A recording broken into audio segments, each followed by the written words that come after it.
Earlier this year, I took part in Ludum 41.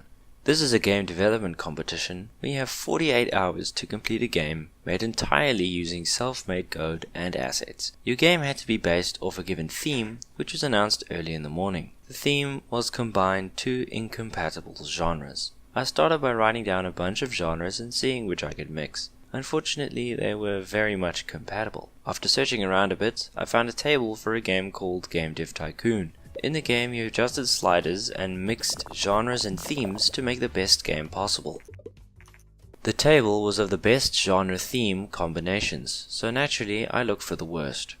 The one that caught my eye was hunting and strategy. I came up with an idea for a turn-based game where you had to position a group of hunters correctly in order to hunt deer. With this in mind, I booted up Unity. I started work on a tile-based movement script which took me the whole morning to do. I had to stop work on the game because I had to do stuff for school until late afternoon.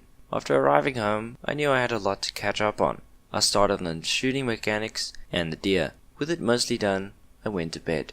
The next day, I got working on actually making the game turn-based. This was a little tricky and ended up being quite buggy, but I got it working in the end. Next, I turned my attention to graphics. I spent that afternoon drawing the sprites for the player, deer, and the tiles. I implemented them all into Unity and got back to work on the programming. I added a mechanic that would make it so that the deer would only move when startled, which would happen when the player shot or stood on a pile of sticks. This was a real hassle, and combined with the previous buggy turn tracking script, I ran into a lot of problems, which took a lot of time to fix. After getting it mostly working, I made 5 levels and quickly packaged the game up to reach the deadline. In the weeks after the jam, other participants are able to vote on everyone else's games. I got the required 20 ratings within a few days. The results came in and the game did pretty meh. I think this is due to the fact that it was incredibly buggy and underdeveloped. If I hadn't lost the first day to school, I probably could have at least made a menu, in-game tutorial, and polished out a few bugs.